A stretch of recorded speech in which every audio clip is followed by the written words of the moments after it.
Krishna tribunal తీర్పును AP ప్రభుత్వం సుప్రీంకోర్టులో సవాల్ చేసింది. సుదీర్ఘ విచారణ చేయాల్సిన అవసరం ఉన్నందున ప్రత్యేక బెంచ్ ముందు విచారణకు నివేదిస్తామని సీజేఐ తెలిపారు.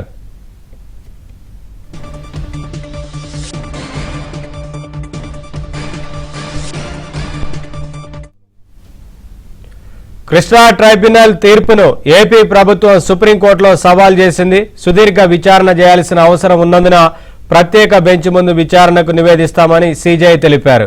అప్డేట్స్ మా ఢిల్లీ బ్యూరో చీఫ్ కృష్ణ అందిస్తారు.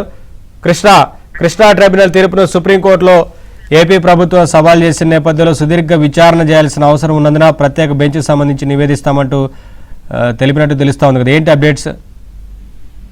నవీన్, కృష్ణా జలాల కేటాయింపులపై బ్రిజేష్ కుమార్ నేతృత్వంలోని ట్రిబ్యునల్ ఇచ్చిన తీర్పు తమకు తీవ్ర అన్యాయం జరిగింది కాబట్టి దీన్ని ట్రిబ్యునల్ తీర్పును కేంద్ర ప్రభుత్వం గెజిట్ లో నోటిఫై చేయకూడదు, అది అమల్లోకి రాకుండా చూడాలని కోరుతూ ఏపీ ప్రభుత్వం సుప్రీంకోర్టులో పిటిషన్ దాఖలు చేసింది.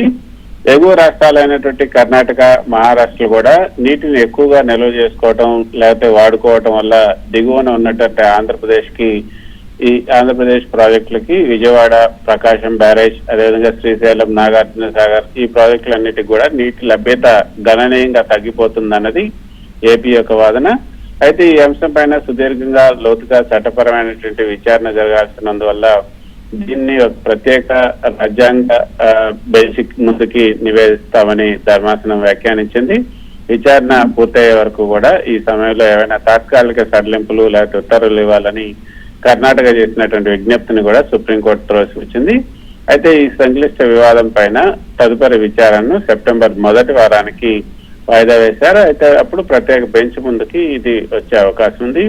అయితే నవీన్, నిజానికి ఈ యొక్క నదీ జలాల కేటాయింపుల్లో అంతర్జాతీయ, జాతీయ సూత్రాల ప్రకారం దిగువన ఉన్నటువంటి ప్రాంతాల రైట్స్ ఏవైతే ఉన్నాయో ఆ రైట్స్ కు సంబంధించి వాటన్నిటిని కాపాడాల్సినటువంటి హక్కు ట్రిబ్యునల్స్ ఉంది. తుంగభద్ర, కృష్ణా పరివాహక ప్రాంతాల్లో కూడా ఎగువ రాష్ట్రాలు, ఉదాహరణకు కర్ణాటకలోని ఆల్మట్టి ఎత్తు పెంపుదల, నీటిని నిల్వ చేస్తే వాటి యొక్క వర్షాభావ సందర్భాల్లో ఏపీలోని రాయలసీమ, కోస్తా జిల్లాల్లో తాగునీటికి తీవ్ర ముప్పు ఏర్పడుతుంది.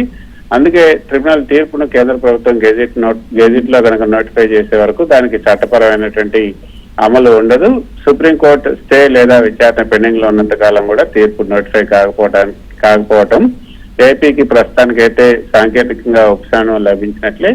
అయితే ఈ నదీ జలాల వివాద చట్టం, అదేవిధంగా రాజ్యాంగంలోని అధికరణ 262 ప్రకారంగా సుప్రీంకోర్టు పరిధి, ట్రిబ్యునల్ అధికారాలపైన అనేక న్యాయపరమైనటువంటి అంశాలు కూడా ముడిపడి ఉన్నాయి. అందువల్ల ధర్మాసనం దీన్ని ప్రత్యేకంగా విచారించాలని నిర్ణయించడం ద్వారా ఒక సమగ్ర విచారణకైతే మార్గం సుగమమైందని చెప్పొచ్చు.